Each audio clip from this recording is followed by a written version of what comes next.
up, a cinema shogun here, and Ethan Crumbley appeared in court today because his lawyers are still desperately trying to get him transferred to a juvenile facility. Because right now he is in big boy jail. The argument that Ethan Crumbley's lawyers are making is that this isolation isn't good for Ethan Crumbley and he needs to be around kids his own age. And you know what? They got me to thinking. And I'm not trying to be too harsh here, but we all know what happened last time Ethan was around kids his own age, right? Am I right? It didn't end up too well. So I think this is just absolutely asinine, trying to argue that Ethan needs to go to a juvenile facility. I find the argument to be absolutely batshit crazy. I'll just call it what it is. But we got a lot of new information from this hearing. We get a good idea of where Ethan's head was at. We get some more details about how he planned out what he ultimately did. We get some more details about other heinous things that he's done in the past. And after everything I heard from this hearing, I honestly think this whole plea of insanity is bogus. Ethan was very aware of what he was doing. Now, the prosecutor, Markeisha Washington, called the defendant's agenda from the November 30th attack both specific and detailed. She said that Crumbley outlined who his first victim would be. He expressed that he would surrender so that he could witness the pain and suffering he caused. So from the moment before he even carried out this attack, he already knew that he didn't want to go out guns blazing. He didn't want to take himself out. He wanted to live. He wanted to make sure he lived so he can enjoy all the pain and suffering he caused. She cited that Crumbley's journal and videos recorded leading up to the situation at Oxford High School painted a grim and sinister picture of who he was as a person.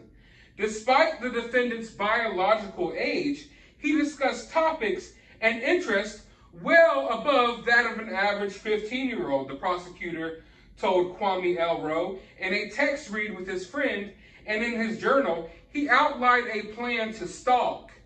I can't say this word on YouTube, but he outlined a plan to stalk, R-word, torture, and ultimately kill a female classmate. So he was for a while planning this situation out that he was going to do, and he planned on first stalking one of the victims. He wanted to R-word one of the victims. I'm sure put two and two together, what's the R? It starts with the R, ends with the E. He wanted to do that to one of the victims and torture her before he actually killed her. That's absolutely, it's just next level. I really hate this kid so much. So much. And hate's a strong word. But man, if I saw Ethan Crumbley, I would definitely cave his face in. But yeah, he planned on doing all that to one of his female classmates. This was something that he not only wrote down, it was something that he recorded videos of himself discussing. And he had a little friend. I'm not sure exactly who this friend was, but he had a friend who he would talk to about doing these things. So whoever that kid is, get his ass off of the fucking streets. Ethan Crumbley also expressed delight in torturing a family of baby birds. And he wrote about the joy he received in listening to them squeal as he killed them.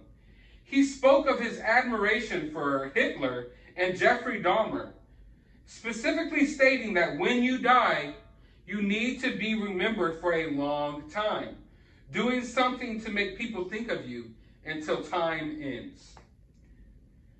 This shows a sophistication beyond that of an average 15-year-old, the prosecutor went on. The entire content must be considered when determining what is the interest of justice. So I agree with everything she stated here. Everything that Ethan Crumbley was about, everything that he was talking about, everything that was going on through this kid's mind isn't that of an average 15-year-old. Therefore, he shouldn't be housed with average 15-year-olds. I mean, look at all of the things he did. Look at the attack on the high school. Even if it wasn't for the situation at the high school, knowing all these other details about him, Why would you want him around other young people so he could corrupt their minds as well? She then called the plan to shoot up the high school calculated and methodic. In cell phone video recorded the night before the attack, Crumbley identifies himself as the next school shooter. She said he also attempts to justify his future actions in that video. So before doing what he did, he recorded a video identifying himself as the next school shooter, as if he's supposed to be like some type of big thing. Because make no mistake about it, like I've been trying to tell you all from the beginning, and this hearing basically solidifies that. Everything that I thought, like it solidifies it as true, is that Ethan wasn't doing this because he was crazy or anything like that. Ethan was doing this for attention. Ethan wanted to be remembered, until the end of time. That's what he says in his own words. So yeah, he put out all this stuff about, I'm dealing with all these problems and these issues, mental problems, when in reality, it was more of an attempt for attention. He bragged in these videos about wearing a mask to the public. So in the videos, he was bragging about how he could put on these different masks. He wasn't talking about a literal mask like the one, a lot of us have been forced to wear over the past 2 years. But he's talking about putting on a mask to the public. So according to his setting, according to who he's talking to, he would make people feel different ways about him. So when he's unmasked to his friend on these text messages, which him and his friend had conversations about how they could be unmasked around each other. When he's unmasked, he's telling his friend about how he loves torturing animals, how he gets delight out of people feeling bad about lost loved ones, all types of weird, wicked stuff. But in public, he would put a mask on like, he's a kid who hasn't been treated right by his family and people should feel bad for him. And then he would just put on different masks wherever he went, according to different people. Right now, he has a mask on like he's a scared little teenager in big boy jail that needs to get transferred, over to a juvenile facility because he's so scared and he's fragile and he's mentally ill. When in reality, this kid is way worse than I could have possibly imagined. There's some things that I can't even discuss here on YouTube about some of his plans, but man, they were really disgusting. Ethan enjoyed his dark side. The defendant isn't who he appears to be. He allows people to see who he wants them to see, and only those close to him, such as his parents, would understand or recognize it. He is fascinated with violence, weapons, and seeing others suffer. He cunningly placed a bird in the boys' bathroom at Oxford High School, and in his journal, he revealed how happy he was that he didn't get caught. So this kid is getting off on not only hurting animals and torturing animals and things like that, but he's getting off on leaving their bodies in public places and not getting caught doing it. So that tells you right there, this kid was like, oh man, he had all the makings of a freaking serial killer, I'll tell you that. Prosecutors said putting the defendant in a children's facility would pose a risk to the rehabilitation of other juveniles in the facility. Exactly. Why in the hell would you take this freaking psychopath weirdo and put him in there with kids who stole chips out of the convenience store and stuff like that? 99.9% of the juveniles in this juvenile facility are in there for small, minor infractions. They're not in there for torturing and killing animals and murdering their classmates. Ethan Crumbley belongs nowhere around these kids. Nowhere around these kids. I am disgusted that his lawyers are still battling to do this. These aren't even paid lawyers. These are freaking, like what, court-appointed lawyers that are fighting this hard to get this kid to go to juvenile so he can corrupt other kids. It shows you how wicked the justice system is.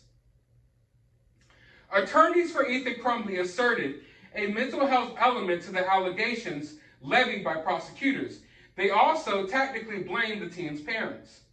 I believe that the evidence will show that in the time leading up to these events, my client was hallucinating, that he was seeing things, he was hearing voices, He was not sleeping. He was extremely anxious. He was not eating properly. And he had asked his parents to see a therapist, said defense attorney Paulette Lofton. And at the time of this event, my client was not in any sort of therapy. Now, we do know that Ethan was contacting his parents and telling them that he was seeing ghosts and talking to demons. There was a lot of weird stuff there. This is not a defense of Ethan Crumbley's parents. But what I will say, judging by the new information we got from this hearing, I call BS. I think a lot of these attempts that Ethan Crumbley so-called did to get therapy and to talk to his parents about going through things mentally was all part of his plan. It was all part of his plan to eventually plead insanity when it ultimately came down to the time that he was going to carry this out. Because this was something that he talked about for months. He even joked and talked about how he would put on a mask and act like, oh, to some people, oh, I'm this mentally ill kid. And he would put on these different masks and play these different personas. But in reality, when he was behind closed doors, he would take his mask off and laugh about doing all this weird stuff and how he manipulated people. This kid is a manipulator. Lofton said Crumbley belonged in what's known as the Oakland County's Children's Village in Pontiac, Michigan, and not in a clinic facility in Oakland County Jail. No, he does not need to be there. The defense attorney decried Crumbley's incarceration in a cement cell with a glass door. You know, that sounds a little bit too nice for me. I think they need to throw him in a freaking hole somewhere. Honestly, he's got a glass door and he can see out of his room. She painted a grim picture of daily life for the accused quadruple murderer. Under state law, Crumbley must be held and kept out of sight and sound from any adults incarcerated in the facility. A jail guard peers in on Crumbley every 15 minutes. So she wants us to feel bad that Crumbley's living conditions aren't the best. But what do you think is going to happen? Do you think that he's going to be up in a penthouse suite after he murdered some of his classmates? No. If anything, it sounds like he has it better than he should. Throw him in a cell with 30 other people, and let's see how long he lasts. This extreme isolation is actually not beneficial whatsoever, and it harms Mr. Crumbley. You know what harms? You know what's really harmful? Is putting this psychopath around other people. I would argue that I don't even want this kid around adults in the jail. Oh, you're in here for unpaid parking tickets and you have to sleep at night next to some 15-year-old who tortures birds for a living? Yeah, you don't deserve that. Man, oh man, these people are sick and twisted. I'll tell you that. They are sick and twisted. And the fact that they're just going on and on about, oh, he can't even leave his cell except to take a shower and things like that. Well, what about all the people that he killed in cold blood? You expect that I'm supposed to care about this? Why should we care? Now, after hearing from several witnesses, the prosecutor, Kelly Collins, she circled back to the assertion that Crumbley was donning a mask in public. She accused the defendant of texting a friend that they were able to remove their masks to one another. And that's what I was telling you about earlier. So this whole point, like you're sitting here trying to, he's insane. Ethan Crumbley's going through all of these things. We already know from past conversations that Ethan Crumbley has had that he's a manipulator and he's doing these things purposely. This is what Ethan Crumbley said to his friend.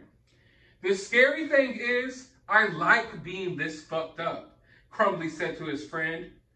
This is the kind of person that we are contemplating putting with other juveniles who are much less sophisticated at risk that he would gravitate to? This is the type of person they're trying to put around other kids.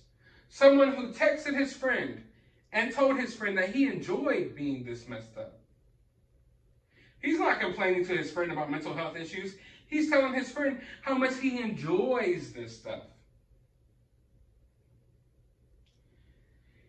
Ethan Crumbley talks about in his text and in his journal about how he wants to explore his darkness with birds that he has found, wanting to make them suffer and hear their screams.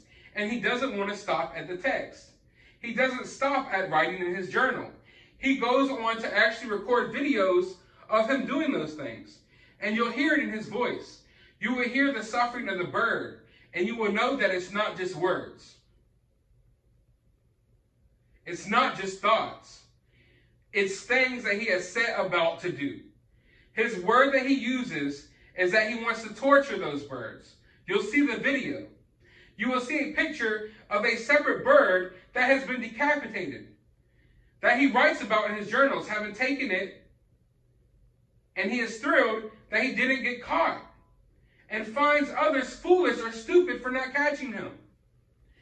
He tempts others with his actions.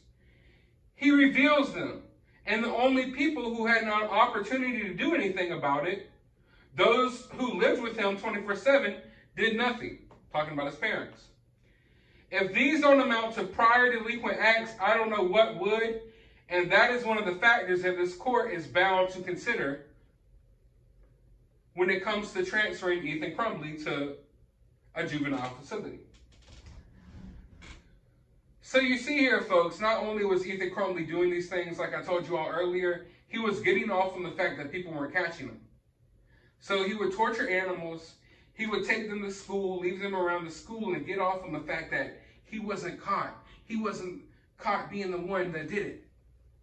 And he would write about it, how stupid the world is, how stupid everyone is, because they didn't catch him walking into the bathroom with a dead bird in his pocket. This kid's a freaking idiot.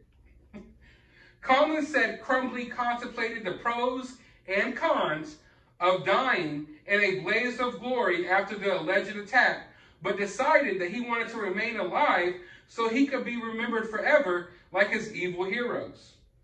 On December 17th, 2021, Crumbley asked how he would get fan mail behind the prison walls because he wants the notoriety. There was some other information that came out in this court hearing that I'm going to make a separate video about. It's probably something that you should be even more disturbed about than what we heard in this video today, which I know it's crazy. But everything we heard here, it gives you a better insight as to what was going on through this kid's mind. You know, I've been back and forth with this case ever since it happened about how serious Ethan's mental issues were. Because when you look at this situation, you understand that for someone to carry out this type of attack, they're obviously not as mentally in shape or mentally fit as me and you watching this video, correct? They're obviously crazy. They got something wrong with them. But at the same time, that doesn't mean they're all the way insane. I do believe there's some killers, there's some people out there that carry out heinous acts and they're just completely off their rocker. Like they don't even know what the hell they're doing anymore. They're just completely gone in their mind. But I also believe there's people like Ethan Crumbley here who, yeah, maybe he's capable of doing some insane things, but that doesn't mean that he's not capable of knowing how bad it was or knowing what he's about to do. Ethan Crumbley was very aware of what he was doing. He was very aware of how bad it would be. He talked about how he would enjoy the suffering. He didn't want to die on that day because he wanted to live on and enjoy the fact that these families were suffering from the loss of their kids. So he wasn't just a clinically insane person that, you know, can't even form a sentence, can't even form a structured thought. No. He actually detailed these plans pretty elaborately. He contemplated over different options and avenues and how this thing could play out. So when it comes to him pleading insanity, I don't believe that that's the case. Ethan did something that was totally insane, but Ethan isn't insane himself. He's fully capable of understanding what he did. He was fully capable of planning it out. And I believe he should be given the max of whatever type of consequences that he could get here, whatever type of charges, whatever type of sentence, he deserves the max. Of course, he doesn't deserve to see the light of day again, but I hope that this kid has the worst life of all time. I cannot wait for the day that he has to go to big boy prison and he actually has to see other people. Because right now he's in isolation. He sees no one but the guard that checks on him every, few minutes. He's not eating lunch with other prisoners. He's not taking showers with other prisoners.